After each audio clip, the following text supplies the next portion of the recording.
लोग यह मान लेते हैं कि घर बाहर से टूटता है, लेकिन मैंने जितने घर टूटते देखे हैं वह ज़्यादातर अपनी ही जुबान की वजह से टूटते हैं।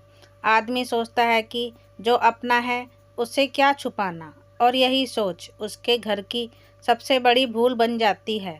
रिश्तेदारों को लोग खून का रिश्ता मानते हैं, लेकिन खून का रिश्ता होने का मतलब ये नहीं कि उन्हें हर सच सौंप दिया जाए। कुछ सच ऐसे होते हैं जिन्हें बाहर रखने से ही घर अंदर से मजबूत रहता है। सबसे पहले मैं तुम्हें यह समझाना चाहता हूँ कि अपने घर के अंदरूनी फैसले कभी रिश्तेदारों को नहीं बताए जाते। फैसले वह नींव होते हैं जिन पर घर टिका रहता है। अगर नींव की जानकारी हर किसी को हो जाए तो हर कोई उसमें अपनी ईंट लगाने की कोशिश करता है। आज के समय को देखो, पति पत्नी ने मिलकर तय किया अभी बच्चों की पढ़ाई पर ज़्यादा ध्यान देना है, इसलिए कुछ खर्च रोके जाएंगे। यह फैसला दोनों के बीच था, लेकिन पत्नी ने यह बात अपनी माँ को बता दी और पति ने अपने भाई को। अब माँ कहेगी कंजूसी ठीक नहीं, भाई कहेगा ऐसे घर नहीं चलता। अब फैसला पति पत्नी का नहीं रहा, अब वह फैसला रिश्तेदारों की राय में दब गया। और कुछ समय बाद वही पति पत्नी एक दूसरे से कहेंगे तुम्हारे घर वालों की वजह से ऐसा हुआ। जब फैसला बाहर जाता है तो दोषारोपण अंदर शुरू हो जाता है कि राज्य में नीति राजा तय करता है, सभा नहीं। सभा से सलाह ली जाती है, निर्णय नहीं। घर भी एक छोटा राज्य होता है। अगर हर रिश्तेदार मंत्री बन जाए तो राजा का सम्मान खत्म हो जाता है। दूसरी बात, अपने घर की आर्थिक स्थिति कभी रिश्तेदारों के सामने स्पष्ट मत करो।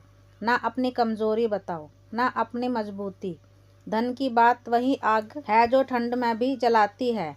आज का उदाहरण समझो, किसी ने अपने रिश्तेदारों को बता दिया कि उसकी सैलरी बढ़ गई है या उसने अच्छा निवेश किया। अब वही रिश्तेदार हर ज़रूरत के समय उसी के दरवाजे आएंगे। अगर वह मना करेगा तो कहा जाएगा कि पैसे ने बदल दिया। अगर वह मदद करेगा तो अगली बार मना करना मुश्किल हो जाएगा और धीरे धीरे उसका पैसा दूसरों की उम्मीदों का गुलाम बन जाएगा।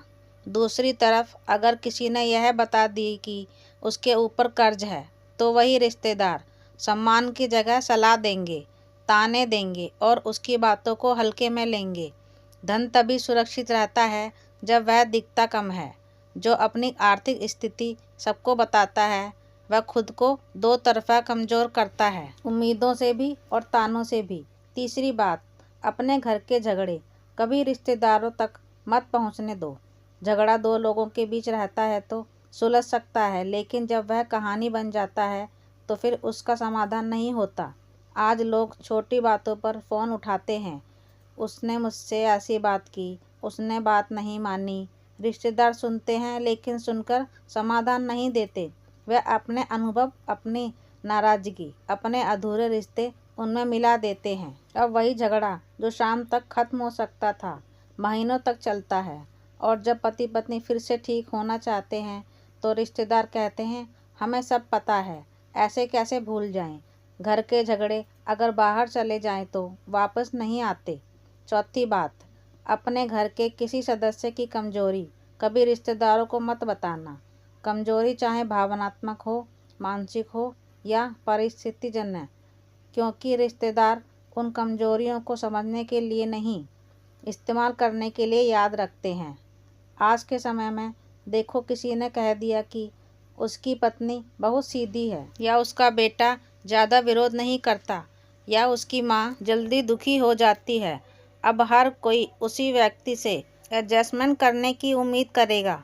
गलत बात पर भी वही चुप रहेगा क्योंकि वह तो समझदार है। धीरे धीरे उसकी सहनशक्ति को उसकी ड्यूटी बना दिया जाएगा और जब वह एक दिन टूटेगा तो वही लोग कहेंगे इतनी सी बात पर बुरा मान गया। जो ज़्यादा सहन करता है वही सबसे पहले अकेला पड़ता है। कमजोरी का सम्मान घर के अंदर होता है, बाहर नहीं। याद रखो, घर संभालने का अर्थ ये नहीं कि रिश्तेदारों से दूरी बना लो। घर संभालने का अर्थ यह है कि रिश्तों को उतनी ही जानकारी दो जितनी से घर सुरक्षित रहे। हर सच बोल देना सच्चाई नहीं होती, कई बार चुप रहना ही सबसे बड़ी नीति होती है। और यह तो अभी शुरुआत है। जो व्यक्ति इन बातों को हल्के में लेता है वही आगे चलकर पूछता है कि मेरा घर ऐसा क्यों हो गया। 5वीं बात, ध्यान से समझो। अपने घर में किससे तुम्हें सबसे ज़्यादा लगाव है, यह कभी रिश्तेदारों को मत बताना। लगाव जब सार्वजनिक हो जाता है तो वह प्रेम नहीं रहता, वह तुलना बन जाता है। आज के समय में देखो, किसी ने कह दिया कि उसे अपने बेटे से ज़्यादा लगाव है, या किसी ने यह जता दिया कि वह अपनी पत्नी को बाकी सबसे ऊपर रखता है। अब वही रिश्तेदार उसी बात को हर मौके पर इस्तेमाल करेंगे। कभी माँ को यह एहसास दिलाया जाएगा कि बेटा अब बदल गया है, कभी भाई को यह महसूस कराया जाएगा कि वह कम अहम हो गया है, और धीरे धीरे वही लगाव जो घर को जोड़ सकता था दूसरों की बातों से घर में खाई बना देता है। 6ठी बात, अपने डर कभी रिश्तेदारों को मत सौंपना। डर आदमी को भीतर से बांध देता है और बाहर वाला उसी रस्सी को पकड़कर उसे घुमाता है। आज लोग बिना सोचे समझे कह देते हैं कि उन्हें समाज क्या कहेगा, इससे डर लगता है, या उन्हें अकेले रह जाने का डर है, या रिश्ते टूट जाने का डर है। अब वही रिश्तेदार उस डर को ढाल बनाकर तुम्हें गलत फैसलों में रोकेंगे। वह कहेंगे, लोग क्या कहेंगे, इतना बड़ा कदम मत उठाओ, समझौता कर लो। और आदमी समझता है कि सामने वाला भला चाहता है, जबकि असल में वह तुम्हारे डर को अपनी सुविधा के हिसाब से इस्तेमाल कर रहा होता है। डर इंसान का सबसे बड़ा शत्रु होता है।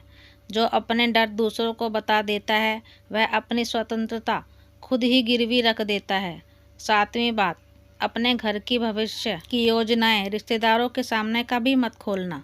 योजना जब तक मन में रहती है ताकत होती है, और जब बाहर आ जाती है तो बहस बन जाती है।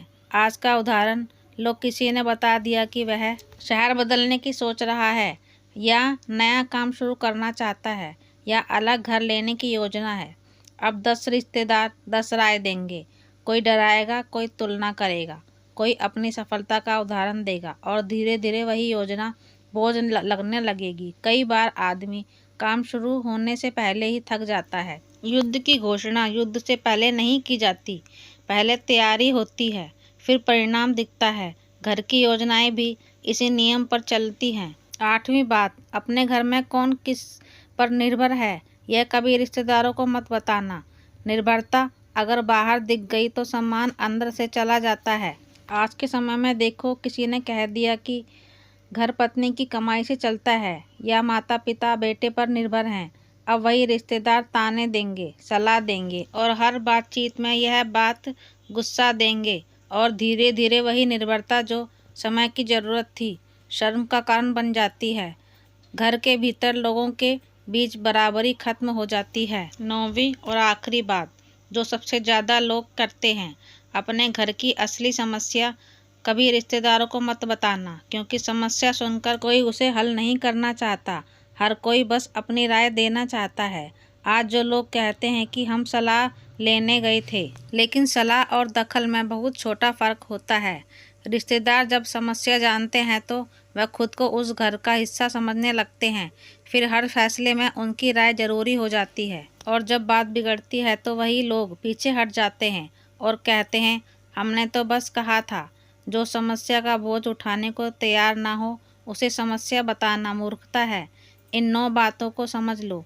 घर टूटता नहीं है, तोड़ा जाता है, और ज़्यादातर बार अपने ही हाथों से, अपनी ही जुबान से। रिश्तेदार बुरे नहीं होते, लेकिन हर रिश्ता सीमा चाहता है। जहाँ सीमा नहीं होती वहाँ सम्मान नहीं रहता, और जहाँ सम्मान नहीं रहता वहाँ प्रेम भी टिक नहीं पाता।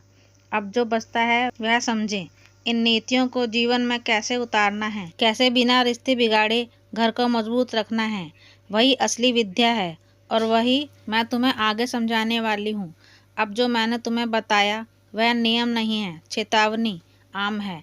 नियम बाहर से सौंपे जाते हैं, लेकिन चेतावनी अनुभव से निकलती है, और अनुभव वही देता है जो पहले गलती कर चुका हो।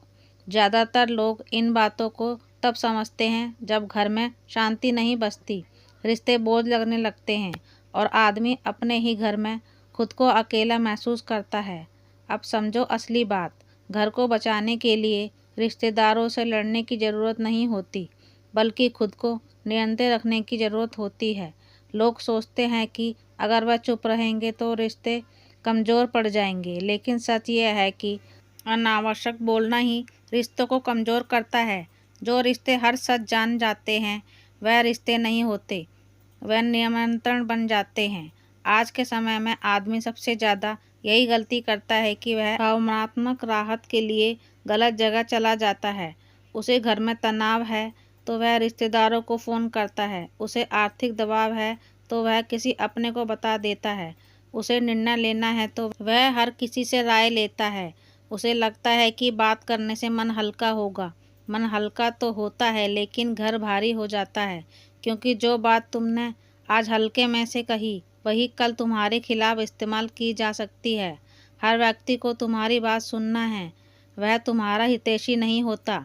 कुछ लोग केवल जानकारी इकट्ठा करते हैं, आज वह चुप हैं, कल वही बात किसी और को बताएंगे और परसों वही बात बदलकर तुम्हारे ही घर तक वापस आएगी।